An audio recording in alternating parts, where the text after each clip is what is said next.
प्रश्न विचारला कसं काय कसं काय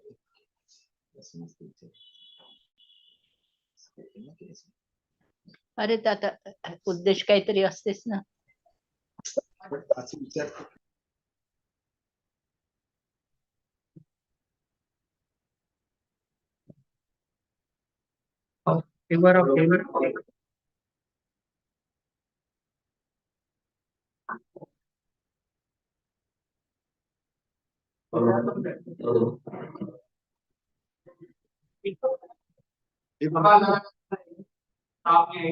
एक रह लो बस।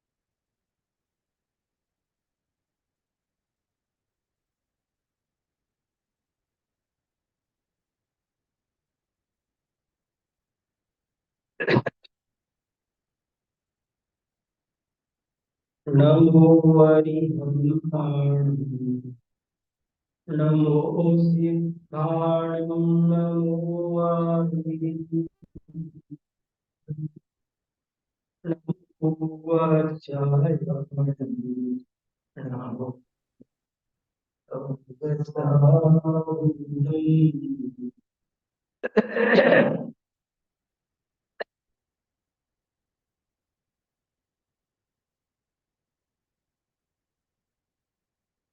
देखो मैं आपको क्या सुनाऊं, ऐसे सोच रहा हूं।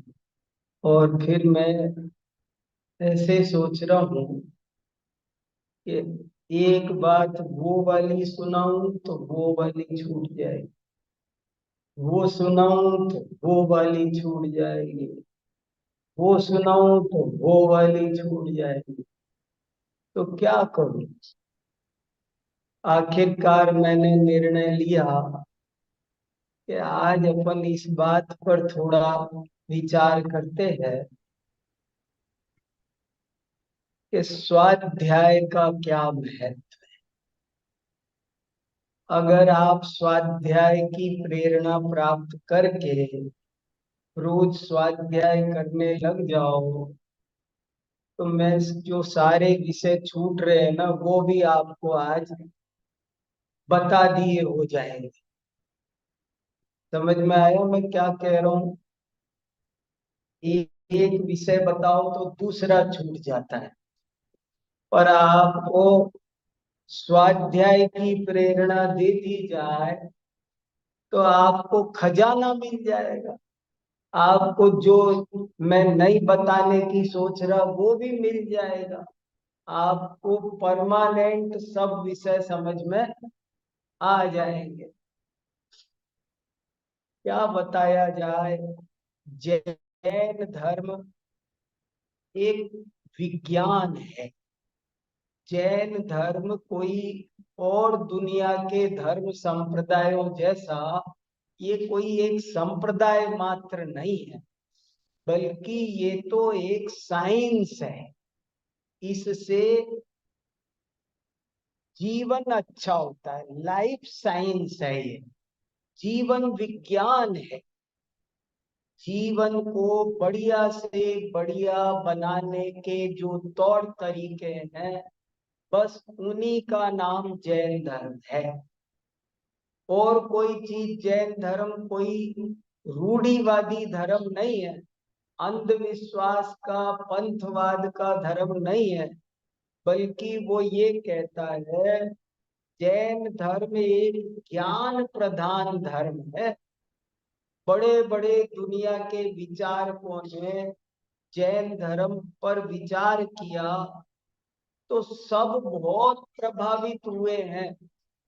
किसी ने तो ऐसे कहा कि यदि सब लोग जैन जीवन शैली को अपनाए तो देश में एक पुलिस चौकी की भी जरूरत ना पड़े।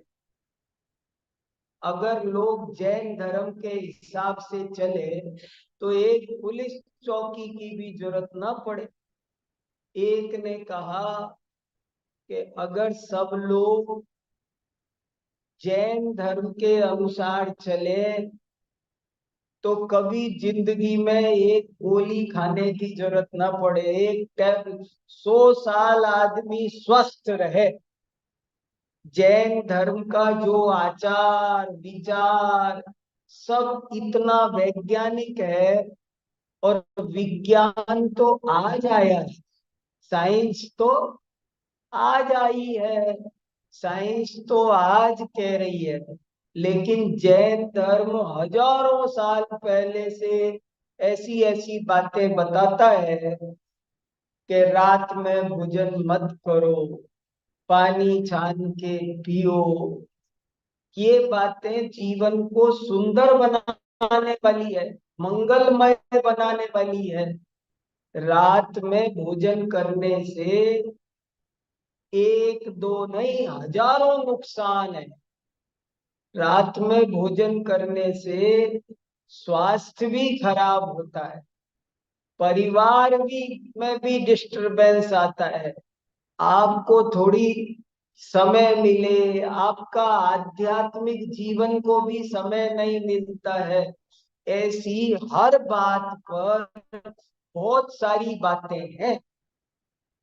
जैन धर्म आपको व्यसन मुक्ति की जो सलाह देता है उससे किसी का भी जीवन शानदार बन सकता है। आज दुनिया किस रास्ते पर जा रही है, नए नए बच्चे कितने टेंशन में जी रहे हैं, कोई कोई तो आत्महत्या तक के कदम उठा रहे हैं।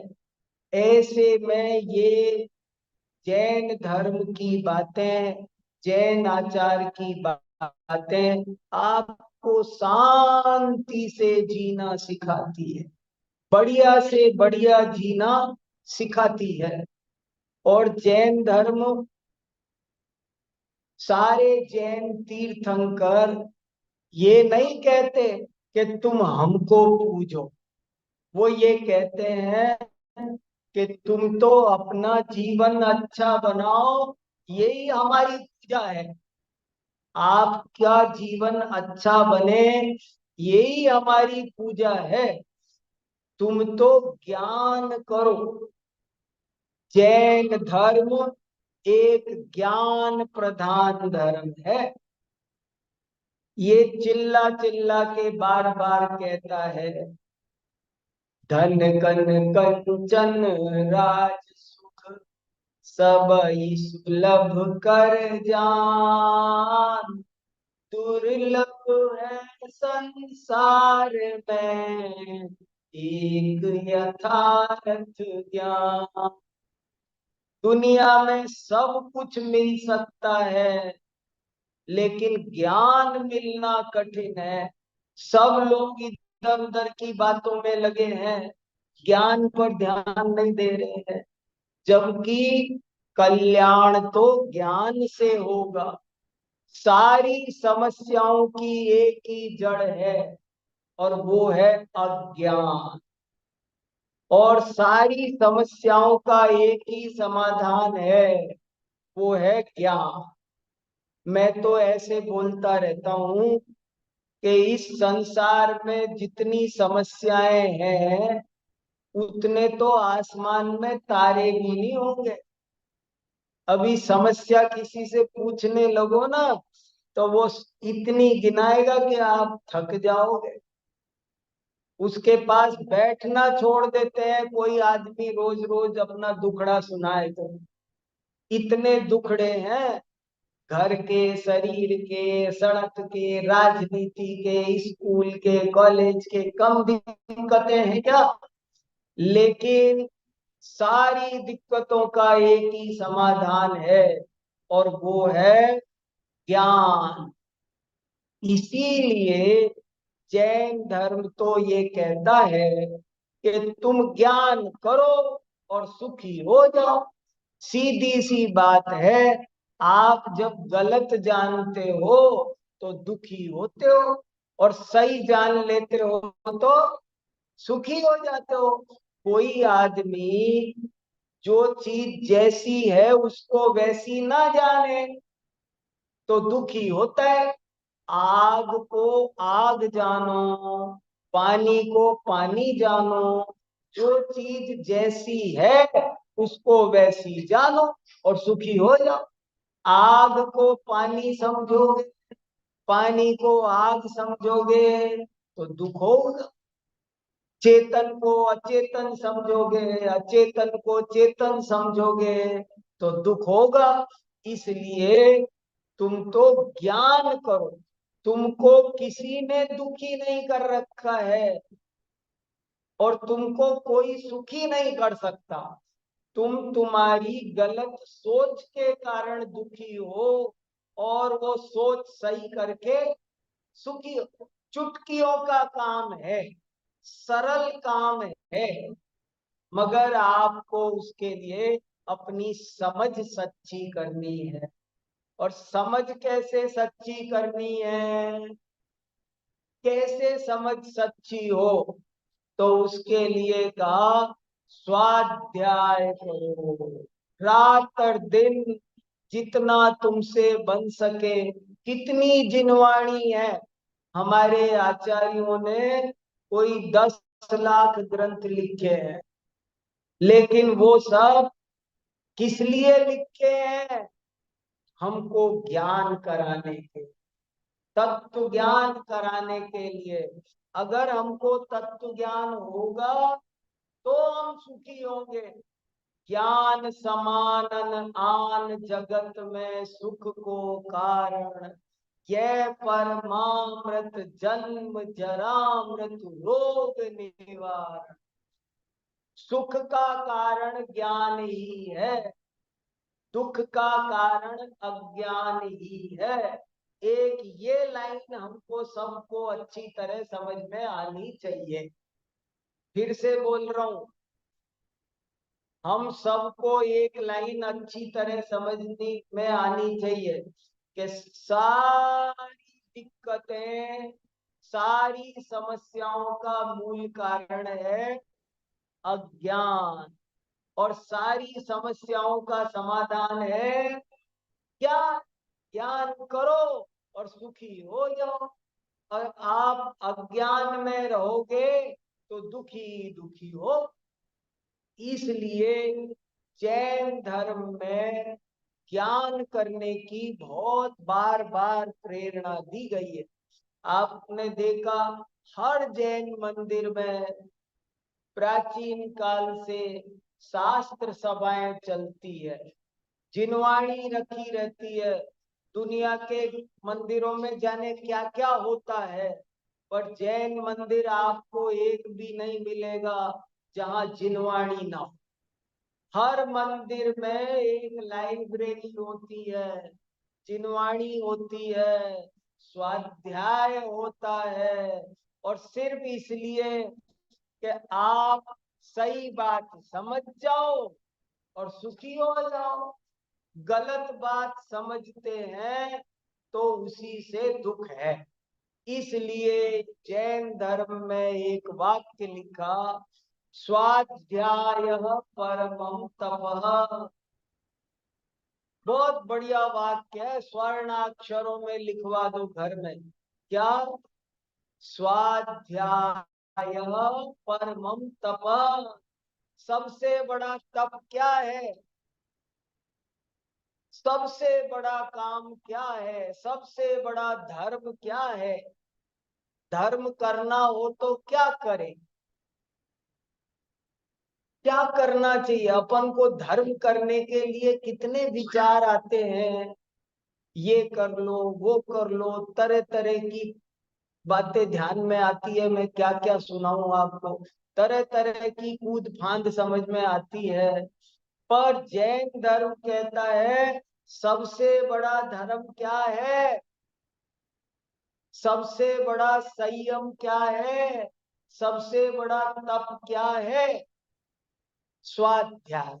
मैं आपको एक छोटा सा उदाहरण दूं कि मान लो आज महावीर जयंती है, समझ लो आज महावीर भगवान का मोक्ष कल्याणक है, तो अपन कैसे मनाते हैं? और ये जिनवाणी जैन धर्म क्या कह रहा है कि तुम स्वाध्याय करो, बस यही उनकी जयंती मनाना है, यही तुम उनका निर्वाण कल्याणक मनाना है। इसलिए जैन धर्म में पूजा से भी बड़ी चीज स्वाध्याय को माना गया। सब क्रियाओं में हजारों क्रियाएं हैं, लाखों क्रियाएं, पर सबसे बड़ी क्रिया क्या है? तिलोय परिणति में लिखा, तिलोक सारम पिसुदलाहम, 3 लोक में सर्वश्रेष्ठ फायदा स्वाध्याय से होता है। स्वाध्याय से बड़ा फायदा, और लिखते हैं लाभ लाभ, सबसे बड़ा लाभ किससे? स्वाध्याय से। इसलिए स्वाध्याय का नियम लेना चाहिए।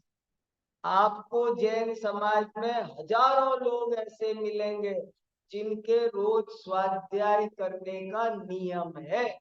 घर में बेटी की शादी हो उस दिन भी चाहे 5 मिनट स्वाध्याय करो, पर स्वाध्याय जरूर से जरूर करो, तो ही आप जैन धर्म को समझ सकते हो, नहीं तो नहीं समझ सकते। इसलिए सुनो, पढ़ो, समझ में नहीं आए तो भी पढ़ो, समझ में नहीं आए तो भी सुनो। एक शास्त्र में ऐसे लिखा है प्राकृत भाषा में, विनयेन सुधमधीदम जम किम विपमादेन होदि विसरिदम, तो पर भवे उबट्ठदी केवल नाणम च आवहदी। कि सुनो, अगर तुम स्वाध्याय करो और तुम्हारे मंद बुद्धि हो, समझ में भी नहीं आता हो तो भी करो। क्यों करे? समझ में नहीं आ रहा तो तुम तो भूल जाते।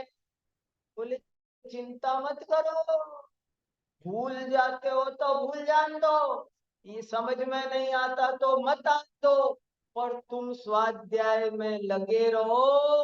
तुम इस जन्म में आगे चल के नहीं तो अगले जन्म में गारंटी से श्रुत केवली बनोगे, लिखा है।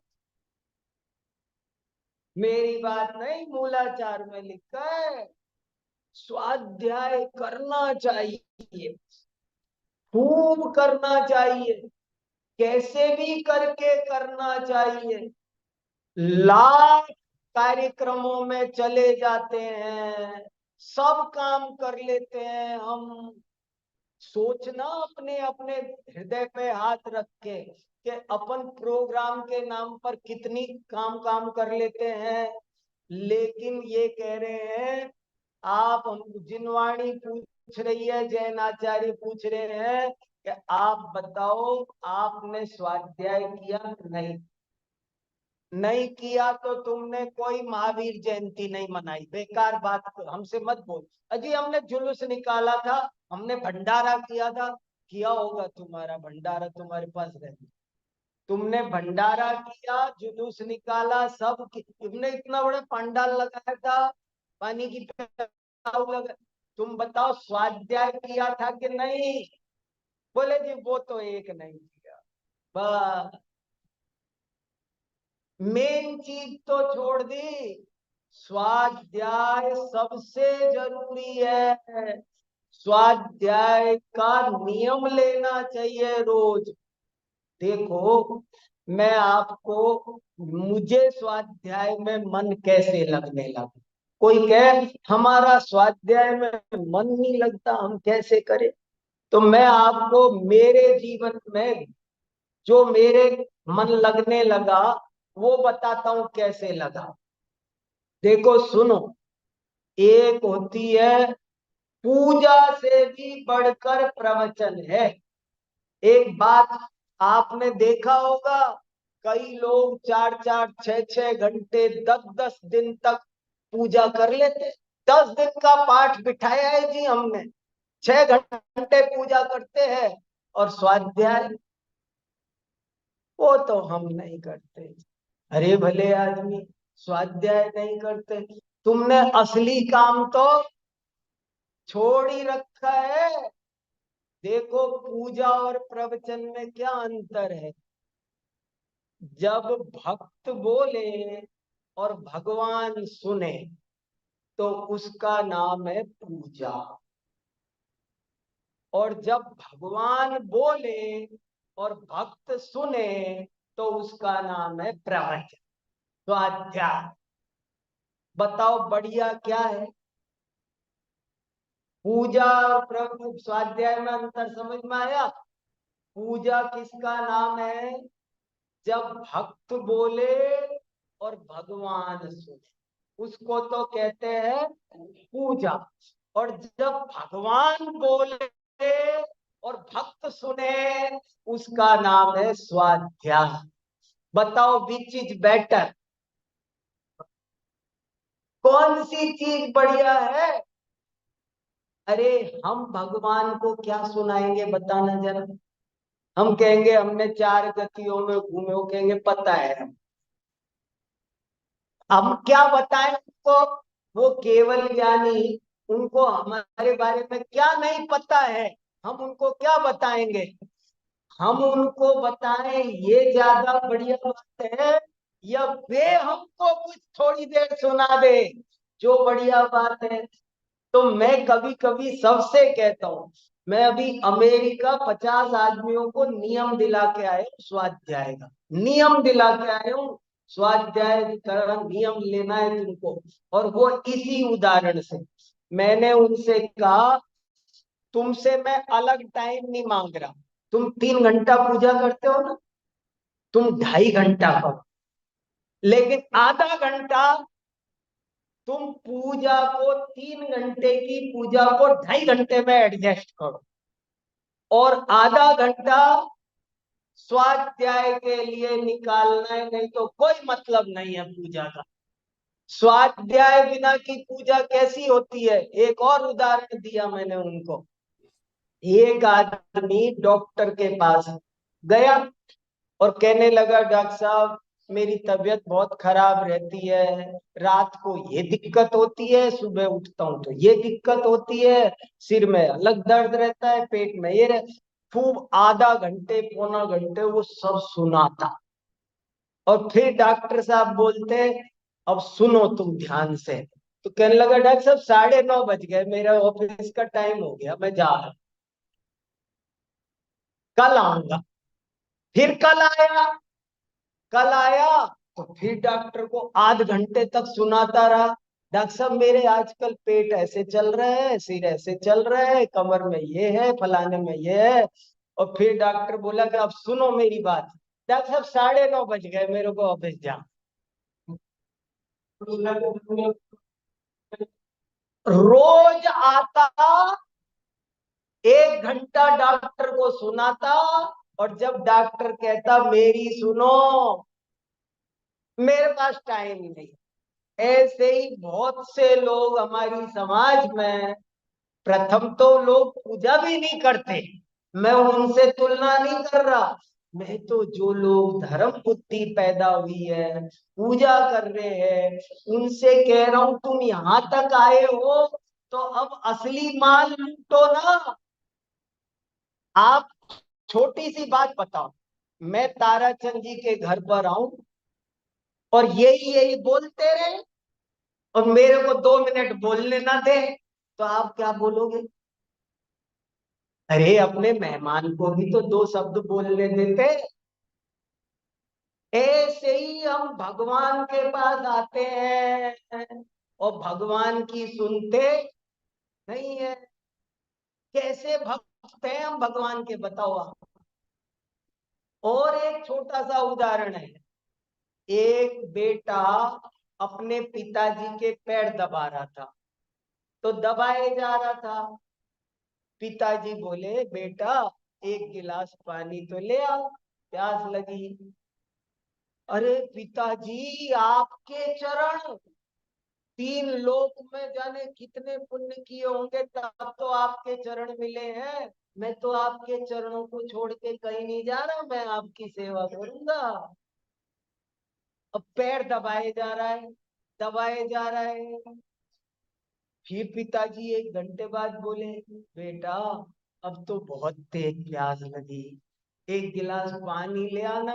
ना पिताजी, एक क्षण को भी आपके चरण छोड़ना महापाप है, मैं नहीं छोड़ूंगा। मैं तो आपके चरण दबाता रहूंगा, पैर दबाता रहूंगा। मुझे बताओ, वो सुपुत्र है? वो पिता का आज्ञाकारी है? ऐसे ही जो लोग खाली भगवान की पूजा करते हैं और उनकी बात नहीं सुनते हैं, अब भगवान के पास गए, भगवान कह रहे तुम अपने पास भी जाओ ना थोड़ी देर। तो बोले, ना ना ना, हम आपको छोड़ के नहीं जा सकते। अरे भले आदमी, तुम कैसे भगवान के भक्त हो? इसलिए स्वाध्याय की बहुत महिमा लिखी है शास्त्र में। ऐसे लिखा है, सठ आवश्यक जानते हो? दैनिक सठ आवश्यक, देव पूजा उपास्ति, स्वाध्याय संयम तपः, दानम चेति गृहस्थानाम, सठ कर्माणि दिने दिने। रोज स्वाध्याय करो, आवश्यक काम है, एक भी दिन गैप देना नहीं है। कुछ भी होने दो, घर में कुछ भी होने दो। मैं आपसे भी आज यही कहने चाहता हूं कि आप सब स्वाध्याय का नियम लो और स्वाध्याय जरूर से जरूर करो। जितनी देर स्वाध्याय करो, वही टाइम अपना है, बाकी टाइम पराया है। समय सार शब्द का मैं एक अर्थ बताता रहता हूं। समय सार माने क्या? समय शब्द के कई अर्थ होते हैं। समय माने टाइम भी होता है और समय माने आत्मा भी होता है। तो समय सार का मतलब है कि जो समय समय को दिया वही सार है और बाकी सब असार है। समझ पाए? जो समय समय को दिया वही सार है और बाकी सब असार है। इसलिए कैसे भी करके स्वाध्याय के बिना एक भी दिन जाना नहीं चाहिए। स्वाध्याय के बिना अज्ञान अंधकार है। स्वाध्याय से ही जीवन में ज्ञान का प्रकाश फैलता है। इसलिए कैसे भी करके स्वाध्याय जरूर से जरूर करना चाहिए। एक बहुत अच्छी कहानी आती है शास्त्रों में कि एक महाराज जी थे, छोटी उम्र के। तो वो एक दिन एक सेठ के घर आहार हुआ। तो जब सेठ की जब आहार निरंतराय संपन्न हो गया, तो सेठ की बहू रानी ने महाराज जी से पूछा कि महाराज जी, इतनी जल्दी इतनी सुबह सुबह कैसे निकल पड़े? ऐसे इतनी सुबह कैसे निकल आए? समझ में आया? किसने पूछा? सेठ की बहू ने। किनसे? छोटी उम्र के महाराज जी थे तो पूछा, महाराज जी इतनी जल्दी कैसे निकल आए? तो महाराज जी समझ गए ये क्या पूछना चाह रही है। वो ये पूछना चाह रही थी कि मुनि तो बुढ़ापे में बनते हैं आप इतनी जल्दी कैसे बन गए बचपन में ही? तो महाराज जी ने उत्तर दिया कि भाई इतनी जल्दी इसलिए निकल आए क्योंकि उम्र का कोई भरोसा नहीं है, बुढ़ापा आएगा इसकी कोई गारंटी है? तो इसलिए बोले हम तो जल्दी निकल आए। तो वो बहू रानी संतुष्ट हो गई। ज्ञानी से ज्ञानी मिले, करे ज्ञान की बात। तो महाराज जी ने भी सोचा ये विदुषी है, इसलिए महाराज जी ने भी प्रश्न पूछा उससे कि बेटा तेरी उम्र कितनी है? तो बोली महाराज जी मेरी उम्र तो 4 साल है। अच्छा, तेरे पति की उम्र कितनी है? कि उनकी उम्र 2 साल है। तो बोले तेरे सास की उम्र कितनी है? कि वो 1 साल की। और बोले ससुर साहब? बोले वो तो अभी पैदा ही नहीं हुए। तो जैसे ही वो ये बोली, बगल में ही कमरे में सेठ जी दुकान का वही खाता का काम कर रहे थे, अब तक आए नहीं थे। महाराज जी आए, आर हो गया, पर सेठ जी निकल के नहीं आए, अपने भाई खाते रोकड़ में लग रहे थे।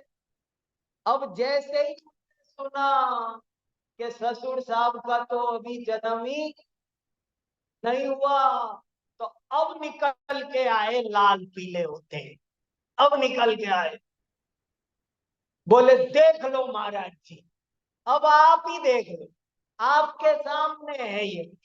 महाराज जी क्या बताएं, ये बहू हमारे घर में ऐसी कुलक्षणी आई है, ऐसी मूर्ख आई है, देख लो, अब आप ही देख लो महाराज जी, आपके सामने ही है, कितनी झूठ बोल रही है ये। महाराज जी क्या बताया इसने आपको अभी? महाराज जी सब झूठ झूठ बोल रही है, सब एक झूठ बोलती है, झूठी है एक नंबर की। इसने क्या बताया अभी आपको? कितनी उम्र है इसकी? 4 साल की। महाराज जी ये 30 साल की है। और इसका पति 35 साल का है। महाराज जी क्या बताया इसने आपको? 2 साल का। और सास महाराज 60 साल की है, और ये बोल रही है 1 साल की है। और मैं आपके सामने 6 फीट का 70 साल का ये खड़ा, और मेरे बारे में क्या बताया था महाराज जी इसने आपको? कि मैं पैदा ही नहीं हुआ। वाह जी वाह, ये अलग ही स्कूल में पढ़ के आई है। अरे महाराज जी ये तो ऐसी है वैसी है, सब गुस्से के मारे आग बबूला सेठ जी हो रहे थे। पर मुनि महाराज कैसे होते हैं? जिनके वचन मुख चंद्र ते अमृत झरे, जग सुइत कर सब अहित हर।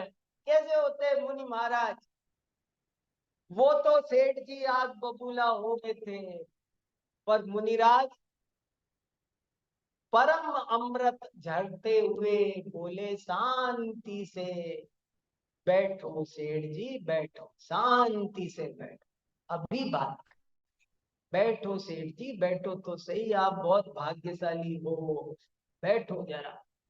और मुनिराज ने जो उनसे आधा घंटा तत्व चर्चा करी कि आज सेठ जी का भी जन्म हो गया। सेठ जी को भी बात समझ में आ गई। महाराज जी ने समझाया, सेठ जी जो उम्र विषय कसायों में गई उसको क्या गिनना, अरे जो उम्र धर्म ध्यान में जाए वही अपनी है, जो समय हमने अपने को दे दिया वही अपना है, और बाकी सारा समय तो पराया है, उसको क्या गिनना। अरे ये पद्धति तो दुनिया में भी है। ऑफिस आपका 5 डेज वीक है, 6 डेज वीक है। ये क्या होता है 5 days week, 6 days week? Week week तो 7 दिन का होता है। एक हफ्ते में कितने दिन होते हैं? मगर कोई नहीं बोलता। 5 दिन वर्किंग है तो क्या बोलते हैं? 5 डेज वीक। 2 दिन छुट्टी, अरे उन छुट्टी थोड़ी गिनेंगे, छुट्टी नहीं गिनना। ऐसे ही मैं आपसे पूछता हूं, अब अपना अपना गणित बताओ। एक दिन में कितने घंटे होते हैं? 24 मत बताना, वो तो मुझे भी पता है। अरे जितनी देर धर्म ध्यान किया उतने घंटे है, बाकी क्या गिनना। 1 घंटे धर्म ध्यान करते हो तो समझो 24 घंटे, एक दिन में 1 घंटा, बाकी टाइम तो बेकार है। अरे एक चरण उपनित बुद्ध जन कवि हुए, एक बुद्ध जन जी का, विधि चंद जी का मंदिर है ना घी वालों के रास्ते में, उन्होंने बहुत बढ़िया सत्सई लिखी है। उसमें लिखा, एक चरण हूँ नित पड़े तो काटे अज्ञान। अरे एक लाइन पढ़ो, पर पढ़ो, स्वाध्याय करो। स्वाध्याय नहीं किया तो सब बेकार है। एक लाइन पढ़ो पर रोज पढ़ो। और रोज क्यों पढ़ना? कोई कहे हम एक दिन में पढ़ लेंगे ना 10 पन्ने, फिर 10 दिन फ्री।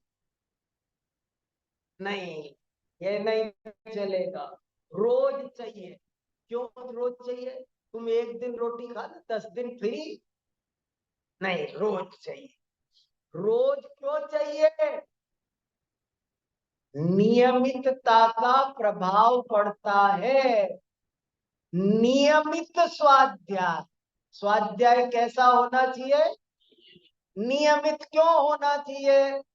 देखो मैं एक उदाहरण दूं, तवा धधक रहा है, तवा, उस तवे पे एक बूंद पानी की डालो तो ठंडा हो जाएगा क्या? वो बूंद और जल जाएगी। लेकिन वही बूंद अगर लगातार एक के बाद एक गिरती रही, गिरती रही, गिरती रही, तो तवे को ठंडा होना पड़ेगा। ऐसे ही हमारी आत्मा मोह से संतप्त हो रही है, धधक रही है, जल रही है। इस पर रोज स्वाध्याय करो। रोज स्वाध्याय करने से मोह की तपन ठंडी होगी, होगी, जरूर से जरूर होगी। चिंता मत करो समझ में आ रहा है कि नहीं आ रहा है। अरे पहले दिन तो अखबार भी समझ में नहीं आता है। पहले दिन तो सब चीजें धीरे धीरे आती है, शांति से लगे रहो, सब काम होगा। पर लगे रहना बहुत जरूरी है। जो कितनी बड़ी बात कह दी, स्वाध्याय परमम तपः। उपवास क्यों करते हैं? आपको पता है शास्त्र में क्या लिखा है? उपवास क्यों करते हैं? कि ताकि आज ये आदमी करता रहता है, कमाए नहीं क्या, तो कहा तू एक दिन उपवास कर। तो उपवास करेगा तो क्या होगा? आज तेरे को कमाना नहीं है, आज की तो कमाई छुट्टी होनी चाहिए ना, लेकिन ये उपवास कर लेता है, दुकान चला जाता है। अरे आज उपवास इसलिए किया था कि आज तो पेट की चिंता नहीं है ना, आज तो खर्चा नहीं है ना। अब आज दुकान मत जा, और आज तो बनाना भी नहीं है ना। अब आज तू स्वाध्याय कर। मगर अपन क्या करते हैं? आज तो उपवास है, सो उधर तो दुकान पे चले जाओ, और इधर जो कहीं कभी सफाई नहीं की हो, जो बक्से अलमारी कभी नहीं खोले हो, आज तो फ्री है, तो आज घर की साफ सफाई काम धंधे फैला लो। अरे भले आदमी, आज सबसे फुर्सत मिली है तो 1 घंटे 2 घंटे 4 घंटे स्वाध्याय करो। 2-4 घंटे स्वाध्याय किए बिना जैन धर्म का मर्म समझ में आने वाला कोई कुछ भी करो, मैं कुछ आप पर थोप जाऊंगा, कोई आके कुछ थोप जाएगा, आपकी अपनी बुद्धि कब जागृत होगी? जैन धर्म आपको पराधीन नहीं बना रहा, आपको अपने पैरों पे खड़ा होना सिखा रहा है। इसलिए कह रहा है तुम खुद समझो। और कभी कभी तो एक ही लाइन से जिंदगी बदल जाती है, थोड़ी थोड़ी बात से, है ना। स्वाध्याय करने से लाखों लोगों की जिंदगी बदल गई, नीचे अर्श से बिल्कुल ऊपर पहुंच गए वो बहुत। सब स्वाध्याय की महिमा है। मैं लाखों लोगों को जानता हूं, मंद से मंद बुद्धियों को जानता हूं, स्वाध्याय किया उसके बाद से टॉप ही टॉप। सब स्वाध्याय की महिमा है। जरा सी लाइन जिंदगी बना देती है। एक कहानी और आती है शास्त्र में, वो क्या, एक चोर था बहुत बड़ा, और वो मरने लगा। तो उसका बेटा उसके पिताजी के पास आया, बोले पिताजी आप तो जा रहे हो, अब मेरा क्या होगा? पिताजी बोले मैं तेरे से बहुत कहता था कुछ सीख ले मेरे से गुरु मंत्र, तू सीखता ही नहीं था, अब मैं क्या करूं? अब तो मेरा टाइम आ गया, सो जा रहा हूं। अरे फिर भी कुछ तो बता दो, क्या करूं? तो बोले देख बेटा अपन तो खानदानी चोर हैं, अब तू भी ढंग से करना, मैं शुभ कामना करके जाता हूँ, लेकिन एक बात ध्यान रखना, कभी सत्संग मत सुनना, बस तेरे काम बढ़िया चलेगा। सत्संग मत सुनना कभी भी, अगर सत्संग सुन लिया तो तेरा व्यापार ठप हो जाएगा, अपना व्यापार दूसरे तरीका का है बेटा। तो बोले ठीक है पिताजी, और वो चोरी करने लगा और जबरदस्त चोर बन गया। बुद्धिमान होने से खूब कला सीख ली और बढ़िया कितनी भी कोशिश करी राजा ने कि नगर में बहुत चोरी हो रही है, कौन कर रहा है, और वो पकड़ में नहीं आता था। कोई बड़े बड़े गुप्तचर नहीं पकड़ पा रहे थे, वो ऐसी सफाई से चोरी करता था, वो चोरी कर करके खूब कर रहा था, काम चल रहा था। एक दिन की बात है कि वो रात को चोरी करके आ रहा था, तो रात में सत्संग हो रहा था, स्वाध्याय हो रहा था, और रास्ता वही था निकलने का। अब कैसे करे? पिताजी तो मना करके गए हैं कि सत्संग नहीं सुनना, अब निकलना है यहीं से पड़ेगा, कैसे करूं? तो वो पोटरी रखी माथे पे और बड़ी कुशलता से रखी, और ऐसे 2 कानों में उंगली थी, ऐसे ऐसे उंगली थी, दोनों कान बंद करके निकल जाऊंगा, बैलेंस बना लिया पोटरी का, हाथ से नहीं पकड़ना पड़े, और दोनों उंगली कान में डाल दी और निकलने लगा। लेकिन जब निकलने लगा जल्दी से, तो थोड़ा सा पोटरी का बैलेंस बिगड़ा, तो एक हाथ में तो उंगली रही, लेकिन एक हाथ ऐसे 1 सेकंड के लिए, समझ गए, ऐसे चल रहा था वो, चलते चलते जैसे ही तो ऐसे उसने जरा सा, तो उसने एक लाइन सुन ली, देवों के छाया नहीं होती है, ये लाइन उसके कान में आ गई। वहां स्वाध्याय में ये बात चल रही थी कि देवों के छाया नहीं होती है, ये लाइन उसके कान में लाख नहीं चाहते हुए भी आ गई। अब वो घर पहुंचा, घर पहुंचा तो राज्य में बहुत हाहाकार मच रहा था कि रोज किसी के घर में चोरी हो जाती है, रोज किसी के घर में चोरी हो जाती है। राजा ने गुप्तचर छोड़ रखे थे, और वो चोर इतनी सफाई से करता था कि पकड़ में नहीं आ रहा था।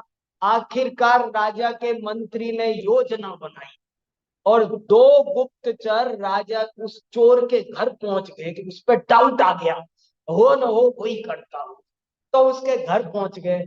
मगर उससे पहले भी पूछताछ बहुत हो गई थी, पर वो इतनी सफाई से बोलता था कि किसी को पता नहीं चलता था। तो आज फिर पहुंच गए कि लग रहा है यही है, मगर उगलता नहीं है, तो इससे आज उगलवाना है। तो उससे कह रहे हैं कि सुनो भैया, हम है ना स्वर्ग से आए हैं, देव हैं हम। बोले नहीं, तुम राजा के गुप्तचर? नहीं नहीं, राजा से हमारा क्या लेना देना, हम राजा के कोई गुप्तचर नहीं है, हम तो स्वर्ग से आए हैं।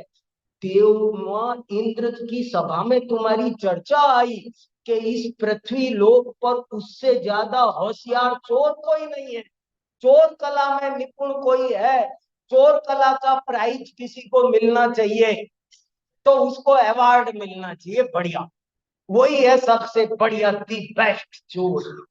तो हम ऐसे ऐसे स्वर्ग से आए देव हैं, तुम बताओ, हमको जरा अपना बायोडेटा नोट करा दो, तुम कैसे चोरी करते हो, तो हम जाके इंद्र को बता देंगे कि ताकि तुम्हारे को अवार्ड मिल जाए। तो उसका मन किया बताने का कि भाई स्वर्ग में का अवार्ड कौन छोड़े, मगर उसने देखा ये क्या चक्कर है, इनके तो छाया पड़ रही है। तो वो वो बोला, तुम स्वर्ग के देव तो नहीं हो भाई? बोले नहीं, हम तो स्वर्ग। बोले ठीक है भाई, देखो मैं तो चोरी वोरी कोई करता नहीं, और तुम कह रहे ना जाने किसने की, तुम जानो तुम्हारा कोई गलत फहमी हुई है तुमको। फिर बाद में पता चला कि वो तो वास्तव में ही राजा के मंत्री थे और पकड़ने आए थे। अब उसने सोचा कि अगर मैंने आज वो लाइन नहीं सुनी होती तो मैं आज इनके चक्कर में आ जाता, इनको सारा भेद दे देता और मेरी फांसी होने वाली थी।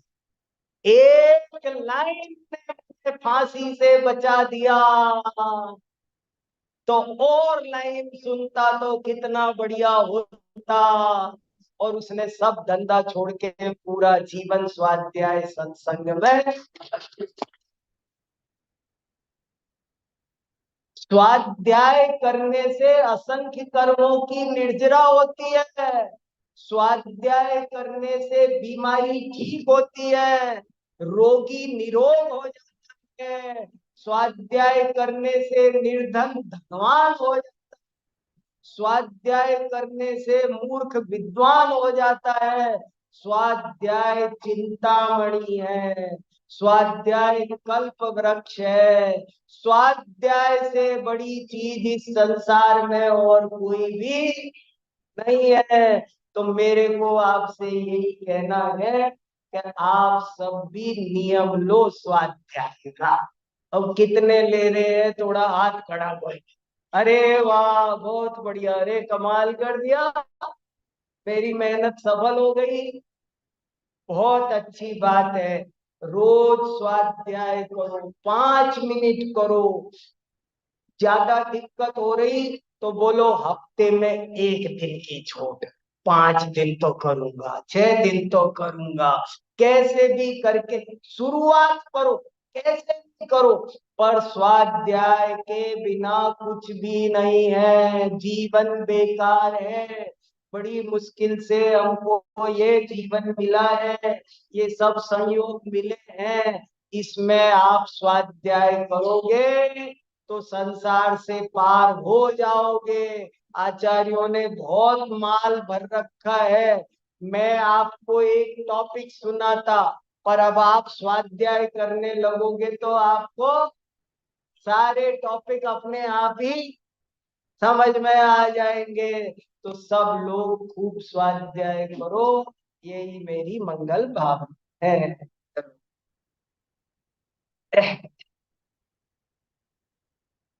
और कोई बात आप लोग बताओ।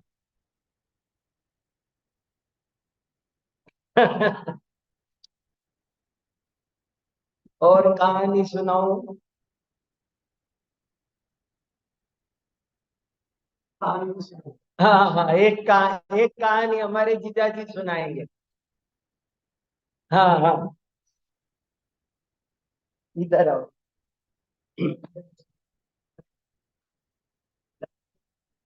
सुनो, देखो सुनो सब लोग, बहुत अच्छा। हमको बहुत हमारे घर जैसा ही है ये, यहाँ बहुत अच्छा लग रहा है, आनंद आ रहा है। देखो भाई, एक आदमी बस में सफर कर रहा था। सुनो, हाँ। लो फ्लोर बस। हाँ ये, तो बस के अंदर एक डंडा होता है पकड़ने का, जैसे उसको पकड़ रखा। एक दूसरा आया, उसने उसकी जेब में हाथ डाला।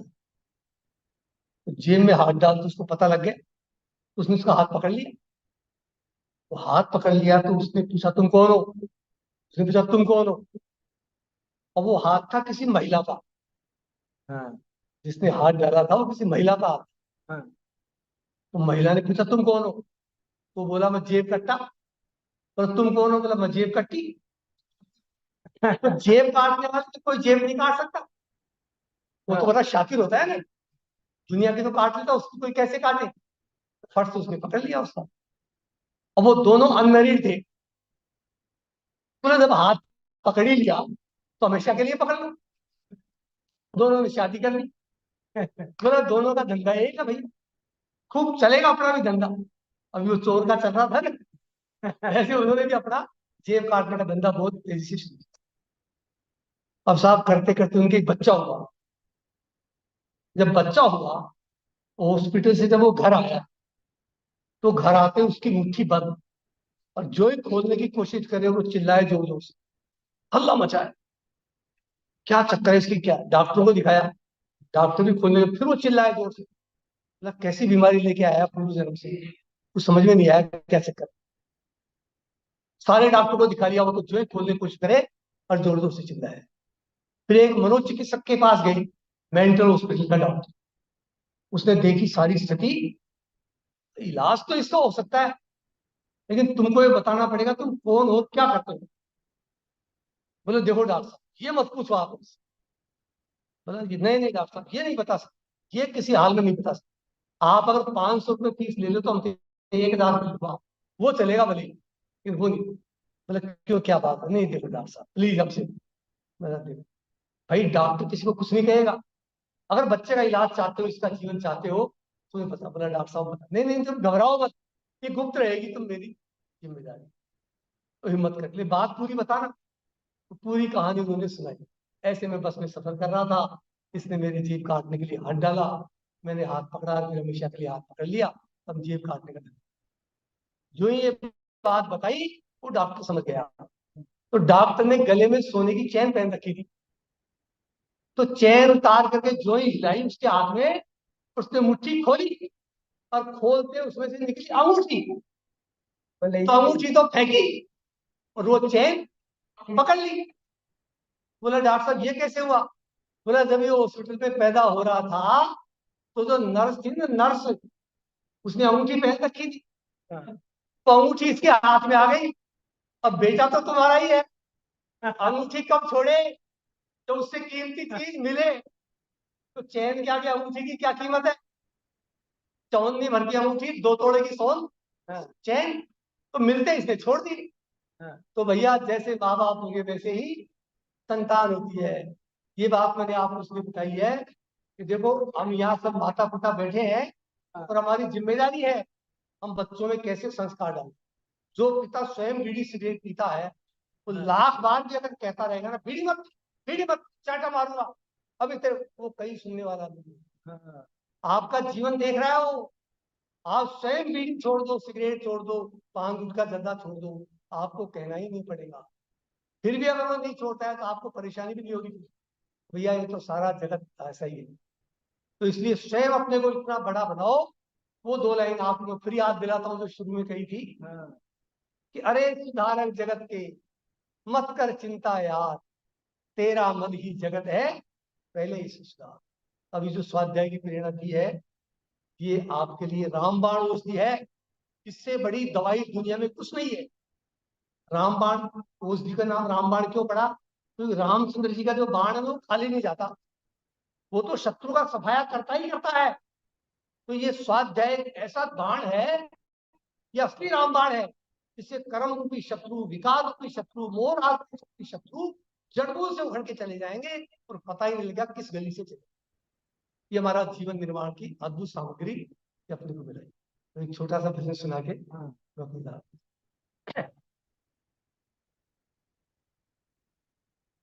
देखो भाई, सही है, सही है, आगे आवाज है।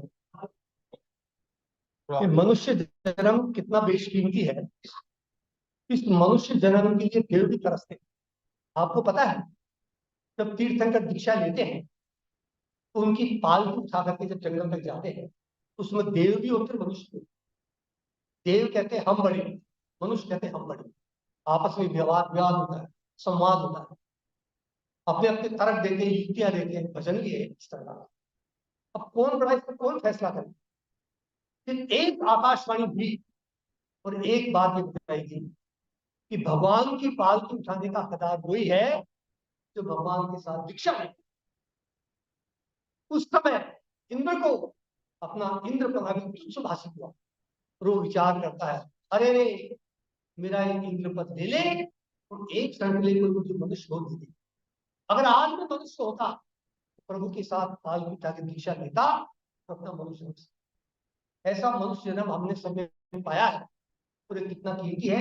एक छोटा सा दृष्टांत के माध्यम से इसको सुनो। जिस देही के लिए देवता भीतर से अकुलाते हैं, मूर्ख और अज्ञानी ही उसको बेकार बताते हैं। है अमूल्य मानव का चोला, मोक्ष इसी से पाते हैं। छोटा सा दृष्टांत इसी पर आओ सखे सुनाते। एक दरिद्र शिक्षित बूढ़ा सभी तरह से बीता था, बंधुहीन बेकार बिचारा किसी तरह से जीता था। समझ में आ रहा है? निराहार रहकर कितनी ही बार सिर्फ जल पीता था और आदि व्याधि विपदाओं में ही उसका जीवन बीता था। कभी उसको खाने का भी नहीं रहता उसके पास, तो पानी पी के भी रात गुजारती। अब क्या हुआ कि साधु एक भिक्षा लेने को उस गरीब के घर आया। बोला वह दरिद्र, बाबा जी धन्य भाग्य दर्शन पाया, किंतु दान क्या दूं कुछ भी तो नहीं, और संकट छाया और 2 दिन बीत चुके मैंने भी नहीं अन्न दाना खाया। समझ आया? साधु से देखे कुटिया, साधु ने सोचा ये झूठ तो नहीं बोल रहा, देखो तो सिर्फ कुटिया में क्या क्या है। साधु से देखे कुटिया में सचमुच ही नादानी है, गरीब है, लेकिन दृष्टि पड़ी सिल्लोडे पर, पूछा ये क्या बीमारी है। सिल्लोड़ा जानते हो, चटनी पीसने का सिल्लोड़ा। तो देखते बाबा जी चौके, ये क्या है तेरे पास? बोला बुड्ढा पत्थर की है, बटिया मुझको प्यारी है, और चटनी पीस लिया करने को यही संपदा सारी। बोले बाबा, बोले बाबा, कहता मूर्ख मतवाले, अरे ये तो पारस है लालोहा, सोना अभी बना। ये तो पारस पत्थर है, तो लोहा लेके आ तो सोना सोना हो जाएगा। उसको पता ही नहीं मैं पारस पत्थर से चलती। ये तो पारस है लालोहा, सोना अभी बना डाले। सरसी करनी चिमटा चाकू, ढूंढ सभी जाले आले, और लाकर जो ही जरा छुआया, सबको सोने में ढाले। ये तो दृष्टांत है। ठीक हमारी यही दशा, ठीक हमारी यही दशा है, हीरा जंग गवायो रे, पारस से हम चटनी पीसे, फिर पीछे पछतावे। काग उड़ावे तुरतन को, कौवे को उड़ाने के लिए कोई हाथ में हीरा फेंक दे उसको, तो काग उड़ावन हे तुरतन को, यो ही व्यर्थ गंवावे। नर्तन पाय करो आत्महित, समझदार समझावे। नर्तन पाय करो आत्महित, समझदार समझावे। समझदार समझावे। वाह।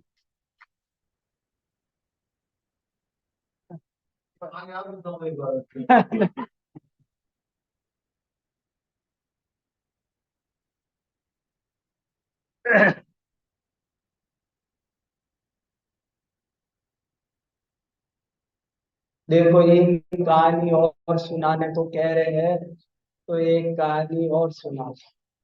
बहुत अच्छी कहानी है, आपको थोड़ी हंसी आएगी तो आप हंस लेना, लेकिन मेरी कहानी हंसी में मत उड़ाना। हंस सकते हो पर कहानी हंसी में मत उड़ाना। बहुत गंभीर जीवन दर्शन इसमें छुपा हुआ है। एक ब्राह्मण था, बहुत संतोषी स्वभाव का, मगर उसकी पत्नी उसको रोज ताने मारती थी कि कहीं से कुछ धन लेके आओ, लेके आओ, रोज। तो वो पत्नी के तानों से एक दिन इतना तंग आ गया कि सोचता है इतने ताने सुनने से अच्छा है कहीं जंगल में जाके मर जाए। और वो सचमुच ही जंगल में चला गया, और सचमुच ही शेर भी मिल गया, और शेर झपट्टा भी मार ही रहा था। लेकिन पास में पेड़ पे एक हंस पक्षी बैठा। तो वो हंस पक्षी बोला, अरे मृगराज रुको, ये क्या कर रहे हो, रुको रुको जल्दी रुको, 1 मिनट रुको, ये क्या कर रहे हो, तुमको पता है ये कौन है जिसको तुम मार रहे हो, जानते हो? ये ब्राह्मण देवता है। अरे कई जन्मों के पुण्य फले तब इनके दर्शन होते हैं भाई, और इनको मारोगे तो ब्रह्म हत्या हो जाएगी। तुमको कहाँ जगह मिलेगी, रात में नरक में जाओगे। तुमको भूख भी लगी है तो जंगल में जानवरों की कमी तो है नहीं। मेरी तो ये सलाह है। कौन बोल रहा है? हंस।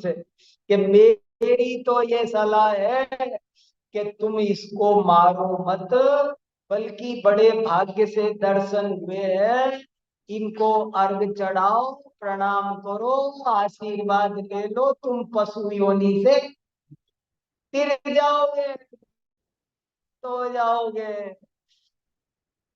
शेर ने सोचा कि बात तो ठीक है, जंगल में जानवरों की कमी नहीं है, भूख लगी है तो इसी को क्यों मारना, पशु योनि में पड़ा हूं मैं, मुक्त हो जाऊं तो इससे बढ़िया और क्या बात। सारी बात सही कह रहा है हंस, उसको बात समझ में आ गई। और शेर ने कहीं पर गजमोती छुपा के रखे थे थोड़े से, किसी हाथी के यहाँ मोती होते हैं किसी के, तो गज मोती कहीं जमीन में छुपे थे। तो ऐसे पंजे से खुरच के लाया, वो गज मोती निकाले, ब्राह्मण देवता के चरणों में चढ़ाए और साष्टांग नमस्कार कर दिया। गज मोती देख करके ब्राह्मण भी खुश हो गया और शेर को आशीर्वाद दे दिया। और जब वो गजमोती देखे तो आया तो मरने था, लेकिन वो गजमोती लेके फिर से घर चला। जिस भट्टी से निकल के आया था ना,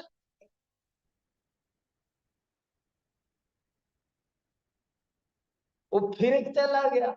और वो घर गया तो बढ़िया छोले भटूरे, मटर पनीर की सब्जी, हलवा फलवा सब बनने लग गए, घर की व्हाइट वॉश हो गई, नए कपड़े लत्ते आ गए, सब कुछ हो गया, बदल गया थोड़ा मामला। लेकिन खुद कमाता तो कुछ था नहीं, रखी पूंजी कितने दिन चलती। आखिरकार सारे गजमोती खर्च हो गए, खत्म। पत्नी बोली, जी फिर से जाओ ना, और लेके आओ। बोले और लेके आओ। तो उसने सोचा ठीक है, वो फिर से चला गया। अब तो रास्ता देखा भाला वहीं की वहीं पहुंच गया ठिकाने एकदम। और वहां पहुंचा, उसी पेड़ के नीचे वही शेर तैयार था। और जैसे ही वो ब्राह्मण दूर से आते दिखा ना, तो शेर बल्कि हाथ जोड़ के खड़ा हो गया। आओ पधारो हे स्वामी, हे मेरे प्रातः स्मरणीय देवता गुरुदेव। धन घड़ी धन दिवस होई, धन जन्म मेरो भयो। तुम्हारे दर्शन हुए वो दिन मेरा बड़ा धन्य था। उस दिन से मैं रोज तुमको सुबह उठ के परोक्ष प्रणाम करता हूँ। लेकिन उस दिन तो मेरे पास में जरा से ही गजमोती थे। उस दिन से मैं भावना भाता हूँ कि कब आपके फिर से दर्शन मिले और मैं आपको और ज्यादा गजमोती चढ़ा के बड़ा आशीर्वाद लूं। पधारो आप। और बढ़िया एक पत्थर का सिंहासन लगा रखा था। बोले आप यहाँ विराजो, मैं आपको मोती चढ़ाऊं, पूजा करूं और आपके प्रणाम करूं।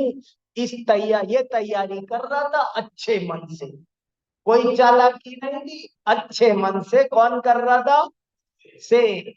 लेकिन आज जहां हंस बैठा था पिछली बार, वहां हंस नहीं था। आज हंस की बजाय एक कौवा बैठा था। सो जैसे ही वो ऐसे चढ़ा के नमस्कार कर रहा था, तो वो कौवा बोला वहां से, अबे ओए, क्या हो रहा है भाई? देखो, जो जैसा होता है उसकी भाषा भी वैसी ही होती है। हंस ने क्या बोला था? हे मृगराज, हे वनराज। और कौवे ने क्या बोला? अबे ओए। जिस जो जैसा होता है उसकी भाषा। बोले अबे ओए, ये क्या हो रहा है? तो शेर ने कहा क्या हो रहा है? अरे ये ब्राह्मण देवता है, कई जन्मों के पुण्य फले तब इनके दर्शन होते हैं। आशीर्वाद लो तो पशु योनि से तिरते, मार दो तो ब्रह्म हत्या का महान पाप लगता है। जो जो उसने सीखा था ना हंस से, वो सारी बात उसने कौवे को सुना दी। तो वो कौवा बोला, रे तेरे को तो किसी ने उल्लू बना दिया। अरे कोई ब्राह्मण क्षत्रिय शूद्र कुछ नहीं होता, सब एक ही हड्डी चमड़ी के होते। तुझे किसने पूरा उल्टी पट्टी पड़ा दी? तू अगर ऐसे सोचेगा तो भूखों मर जाएगा। इन बातों में कोई दम नहीं है, किसी ने तेरे को गलत सिखाया है। अब जिनके खुद की अकल नहीं होती गांठ की, जो परीक्षा प्रधानी नहीं होते हैं, कान के कच्चे, दूसरे की बात पर झट से बैठ जाते हैं। शेर में अपनी तो बुद्धि थी नहीं, सो कौवे की बात सुनी, सोचा हाँ ये तो सही कह रहा है। और उसने ब्राह्मण का काम तमाम कर दिया। ये सम्यक्त कौमुदी में कहानी है। अब कहानी तो हो गई पूरी, लेकिन अब मैं 1 मिनट 2 मिनट आपसे बात करना चाहता हूं। उसमें क्या लिखा है आगे कि आपको कौवे जैसी सलाह देने वाले तो गली गली में बहुत मिलेंगे, लेकिन हंस जैसी सलाह देने वाला कोई जिंदगी में बहुत मुश्किल से मिलेगा। कौवे ने अपना भी बुरा किया, पाप बंद करके, शेर का भी बुरा कराया। ब्राह्मण तो गया ही जान से, उसके घर वालों का भी बुरा करवाया। और हंस ने खुद भी पुण्य बांधा, शेर के भी पुण्य बंधवाया, शेर को भी घोर हिंसा से बचाया, उसके घर वालों का भी भला किया। सब हंस जैसी सलाह देने वाले सबका भला करते हैं, और कौवे जैसी सलाह देने वाले सबका बुरा करते हैं। आप स्वाध्याय करने लगोगे ना तो आपको कौवे जैसी सलाह देने वाले मिलेंगे। इस चक्कर में पड़ गए, मंदिर जाने लग गए क्या, स्वाध्याय करने लग गए क्या? यही करते रहो तुम तो। कौवे जैसी सलाह देने वालों के चक्कर में मत पड़ना। हंस जैसी सलाह देने वालों पर बात ध्यान रखना, उनकी बात मानना, तब तो जिंदगी बढ़िया होगी। आपको जगह जगह देख लो, पति पत्नी में लड़ाई हो रही हो तो और कहेंगे "हाँ, और तो फैला देंगे बात और बढ़ा देंगे। दिल का ताड़ बनाने वाले तो बहुत मिलते हैं, जरा जरा सी बात पे लोग आपको उल्टी सीधी सलाह देने वाले बहुत मिलेंगे। आप बुलाओ मत, बिन बुलाए घर आएंगे, आपके सोफे पे बैठेंगे, आपका चाय नमकीन बर्फी खाएंगे, और आपके घर में दो चार का दिमाग खराब कर जाएंगे। पापा गाड़ी बदल लो ना, पुरानी हो गई, नई खरीदो, एसी लगा लो, ये पार्ट टाइम जॉब कर। धर्म ध्यान की सलाह देने वाले समय सार में लिखा है, विषय भोगों की सलाह देने वाले तो गली गली में मिलते हैं, स्वाध्याय की धर्म ध्यान की सलाह देने वाले हंस बहुत मुश्किल से मिलते हैं। हम हंस जैसे निकल के आए भैया, आप लोगों के बहुत भले की बात बता रहे हैं। स्वाध्याय का नियम लो, अगले देखो ग्वाले ने शास्त्र भेंट किया, अगले जन्म में कुंद कुंदाचार्य बन गया। खूब स्वाध्याय करो और दूसरों को करने दो, प्रेरणा दो, एक दिन इसी से केवल ज्ञान प्राप्त हो जाए।